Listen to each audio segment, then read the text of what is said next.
Je suis originaire de l'Inde. J'étais hindou de naissance. Nous adorions, je ne sais pas, tellement d'idoles, et tellement de soi-disant dieux. En Inde, nous avons près de 300 millions de dieux. Donc tout ce que vous voulez adorer, vous pouvez le faire. Mais le point central est de faire du bien dans la vie, d'être gentil envers les gens. Je suis entré dans une des grandes écoles en Inde pour un MBA en business. Mais une fois arrivé là-bas, j'ai réalisé que je ne m'en sortais pas tellement bien. Mes notes n'étaient pas parmi les meilleures. J'ai donc commencé à déprimer. J'ai donc commencé à penser, pourquoi cela m'arrive-t-il? Pourquoi je ne m'en sors pas bien? Et j'ai commencé à sentir qu'il devait y avoir quelque chose entre Dieu et moi, qui n'allait pas. Sinon, Dieu ne me laisserait pas traverser tout cela. J'ai donc commencé à me dire que je devais apaiser les dieux. Il faut qu'ils soient contents de moi. J'étais vraiment désespérée, que si je ne recevais pas d'aide, j'allais devenir folle. Ou je pourrais faire quelque chose de regrettable. M'enfuir. Me suicider, je ne sais pas. J'étais tellement abattue. Et donc j'ai commencé à prier mon dieu hindou préféré, appelé Ganesha. Ganesha est comme un dieu éléphant. Il est le dieu de l'éducation, de la connaissance. J'étais une étudiante, et je me disais que s'il est de mon côté, alors je réussirais certainement. J'ai donc commencé à prier. J'ai fermé les yeux, et j'ai commencé à réciter les prières par cœur. Et pendant que je priais, je vis un énorme éléphant indien qui chargeait dans ma direction. J'ouvris mes yeux et dis, ça c'est vraiment mauvais. Parce que même, mon dieu préféré Ganesha m'a laissé tomber. Mais il ne m'a pas dit pourquoi. Qu'ai-je fait? Si seulement il me le disait, je changerais. Mais personne ne me répondait. Puis, je me suis souvenu que j'avais une Bible Gédéon. Une toute petite Bible, que j'avais reçue gratuitement à l'école. Alors, je l'ai ouverte, et j'ai commencé à lire. Je ne me souviens même plus de ce que je lisais, à dire vrai, je ne savais pas ce que je lisais.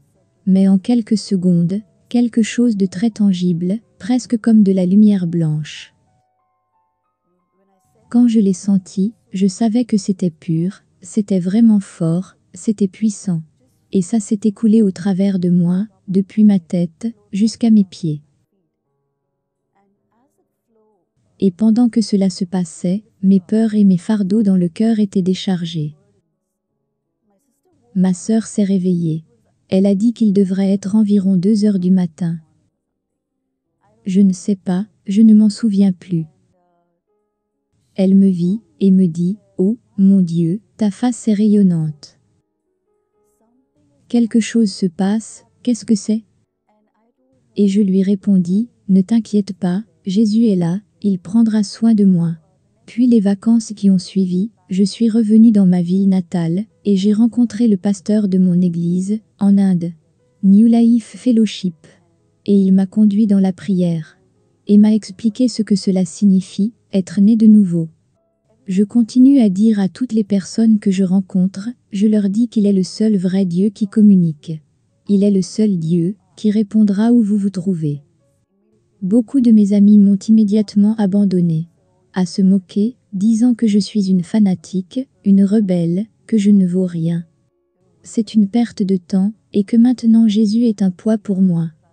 J'ai dû confronter ma propre foi, ma religion hindoue, j'ai dû y faire face. Et c'était difficile au début, car je me demandais pourquoi uniquement Jésus? Qu'y a-t-il de si spécial à son sujet, qui soit différent de tous les autres dieux?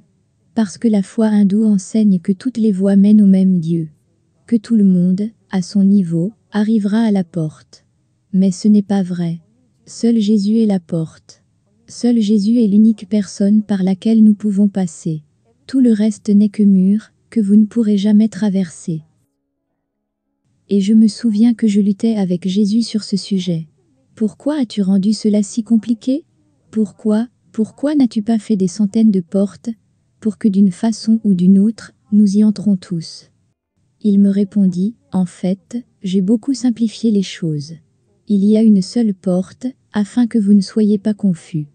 Car même si je fais des centaines de portes, l'ennemi fera des milliers de portes, et les choses seront encore plus compliquées.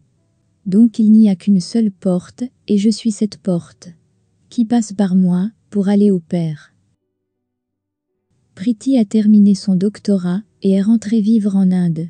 Elle s'est récemment mariée à un homme, chrétien né de nouveau.